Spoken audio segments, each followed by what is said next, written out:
Bonjour à tous et à toutes, nous sommes le 31 mai et vous écoutez les infos de la semaine dans le Podcastologue Actu. Comme chaque fois, les liens des articles dont je vais vous parler seront dans le descriptif de cet épisode. Et on commence tout de suite avec l'hébergeur Podcastix qui semble avoir connu de nouveaux problèmes le 24 mai dernier après avoir connu déjà 2 journées difficiles les 27 et 28 avril. Plusieurs podcasteurs ont attiré mon attention sur le fait qu'à la suite des problèmes de la fin avril, où ils n'avaient pas pu accéder à leur contenu hébergé sur le site web pendant certains 2 journées, eh bien ils ont eu à nouveau des difficultés avec l'accès à l'hébergeur le 24 mai dernier. J'avais au mois d'avril demandé de l'information sur cette panne à Podcastix et il m'avait été répondu, je cite, « Nous enverrons prochainement un compte-rendu détaillé à nos clients afin de leur expliquer les circonstances de cette panne. » Alors depuis, plusieurs des clients m'ont informé qu'ils avaient reçu l'information leur disant que pour la panne d'avril, en fait, il s'agissait d'un problème de communication entre les serveurs. Alors c'est sûr que des soucis comme ça pour un hébergeur, c'est pas super, ça mine un petit peu la confiance qu'ont les podcasteurs dans l'hébergeur. Il faut dire aussi que les systèmes d'hébergement, c'est quand même des systèmes fragiles, imposants. On sait combien la gestion de données est quand même quelque chose de complexe. Alors, on espère qu'ils vont résoudre leurs problèmes ou que c'est déjà résolu, on leur souhaite et on leur souhaite que ça rentre évidemment dans l'ordre pour la suite. Alors on poursuit cet épisode avec Acast qui a publié des nouvelles recherches sur l'efficacité du podcasting en termes de retour sur investissement. Vous savez, le fameux ROI, R-O-I, le retour sur investissement en anglais, Return on Investment. Et là, on est sur le ROI pour les Américains et l'étude est assez impressionnante quand même. Donc selon l'étude d'Acast, les podcasteurs offrent un retour sur investissement assez élevé. 67% des annonceurs américains déclarent obtenir entre 2 et 6 dollars de retour pour chaque dollar investi en publicité de podcast. Alors je le répète, c'est 2 à 6 dollars gagnés pour chaque dollar investi en publicité de podcast. Si avec ça ne décide pas une marque à aller investir dans le podcast, alors écoutez, je jette mon micro aux oubliettes. Une autre information, plus de 20% des annonceurs américains ont indiqué obtenir un retour de 6 dollars ou plus pour chaque dollar dépensé. Et puis un résultat qui est quand même très intéressant, qui démontre l'efficacité et la montée en puissance de la crédibilité des publicités dans les podcasts. 68% des annonceurs américains, donc près des 2/3, ont déclaré que leur deuxième campagne publicitaire avec un podcast, avait un budget largement plus élevé que la première. Donc on constate vraiment une montée de la confiance, d'abord des résultats très positifs dans les campagnes qui sont menées sur les podcasts et une montée en confiance sur la solution de la publicité dans les podcasts. Un élément assez intéressant qui aurait pu passer inaperçu dans cette étude, c'est que les auditeurs des podcasts de petite taille sont plus enclins à supporter la publicité, à l'accepter et à la considérer comme bienvenue que dans les très gros podcasts, les podcasts qui sont très écoutés. Au fond, on le sait, ça renforce le fait que le podcast est avant tout un contenu de niche et qu'il faut s'adresser à la niche et que la marque a intérêt à s'adresser niche à ses clients potentiels en allant choisir des auditeurs de façon très très précise. Alors, un dernier élément sur cette étude, malgré la valeur démontrée des auditeurs de podcast et en tout cas de la publicité en podcasting, la publicité dans l'univers du podcast représente moins de 1% des dépenses totales en publicité numérique aux États-Unis. Alors on pourrait dire, oui, c'est finalement pas très bon signe. Au contraire, moi je crois que c'est très bon signe. Pourquoi ? Parce que c'est un univers qui n'est pas encore saturé, loin de là. Et donc les annonceurs ont intérêt à aller dans cet univers qui à la fois offre une rentabilité exceptionnelle et qui en même temps est encore assez peu fréquenté par les gros annonceurs. Une ultime information, on estime les budgets du podcasting, des dépenses en podcasting dans les prochaines années aux États-Unis à 17 à 35 milliards de dollars, c'est-à-dire près de 15% du total des dépenses de marketing.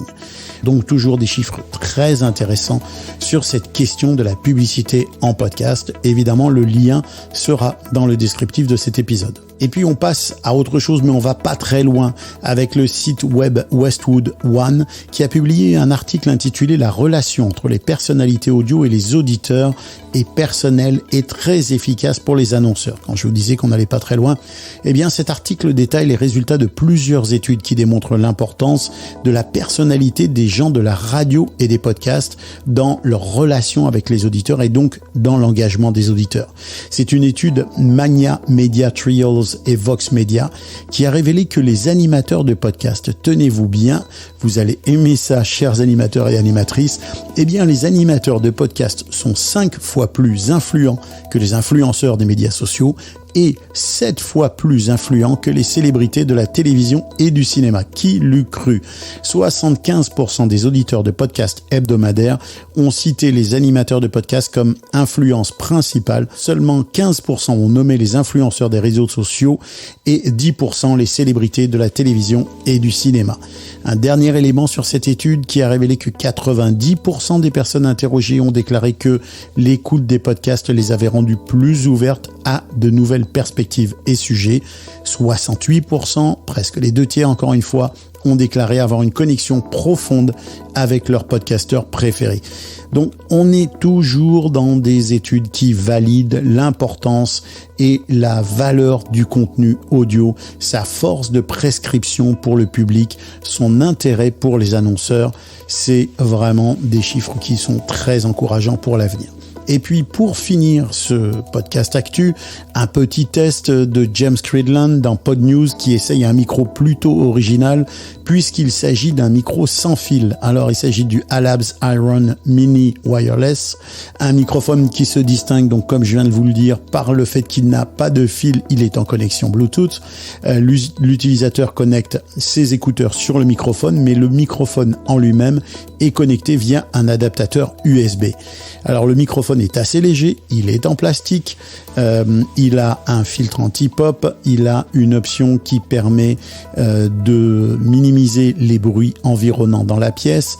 Il est, comme on dit, plug and play, c'est-à-dire que finalement, dès qu'on branche son adaptateur USB, il devrait fonctionner directement sur votre ordinateur, mais il n'y a pas de contrôle de volume, ni de moyen de contrôler le niveau des écouteurs, donc pas de gain et pas de niveau de sortie.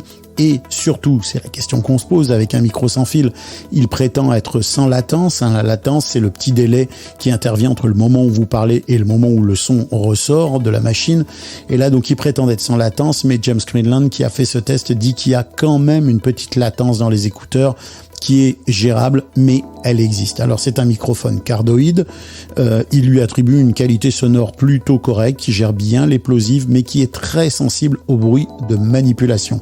Alors ça, c'est un point qui est quand même intéressant, parce que si c'est un micro sans fil, on peut être tenté de le tenir dans la main, et s'il est sensible au bruit de manipulation, eh ben ça va pas être super. Alors évidemment, on en a pour son argent, parce que après tout, ce micro est vendu à $49 sur Indiegogo, avec un prix régulier de $69. Alors c'est un micro à petit prix, donc il faut s'attendre à un résultat à la hauteur du prix de ce micro. Et puis à propos de micro, de prix, de matériel et de tests, eh bien je vous réserve dans les prochaines semaines des surprises au Podcastologue, des tests et des essais de matériel et de suites logicielles. Je vous en dis pas plus, mais abonnez-vous si vous n'êtes pas déjà abonné à cet épisode et à cette série sur Apple Podcast, parce que vous allez avoir et vous allez entendre des choses très intéressantes dans les prochaines semaines. Vous pouvez aussi vous abonner, je vous le rappelle, à l'infolette du Podcastologue sur LinkedIn. Le lien se trouve dans la description de cet épisode. Et enfin, dernière info vraiment intéressante, je vous appuie là-dessus parce que demain, jeudi, vous pourrez écouter l'épisode du Podcastologue qui est avec Bruno Guglielminetti et Philippe Chapeau, lequel Philippe Chapeau était notre envoyé spécial au Podcast Show de Londres, avec un invité, Marco Paglia de chez Music Match. On va y parler de choses très intéressantes, je vous invite vraiment à écouter cet épisode, et puis si ça pouvait vous inciter à l'écouter, eh bien vous y entendrez Bruno Guglielminetti parler italien. Alors rien que ça vaut l'écoute de cet épisode. Voilà, c'est terminé. Si vous avez apprécié cet épisode, eh bien faites-le connaître autour de vous, notez-le, abonnez-vous, posez des questions sur Spotify, vous savez que vous pouvez le faire désormais. Moi, je vous donne rendez-vous la semaine prochaine avec un nouvel actu, demain avec cet épisode spécial. Et puis je vous dis que le Podcastologue est une production Ghost Trick Media, que la musique que vous entendez vient du catalogue musical de BAM Music, et je remercie encore une fois notre partenaire Eddy Sound qui nous permet d'être découverts à travers des players qui sont placés sur des sites partenaires. Je vous dis à très bientôt et que l'audio soit avec vous.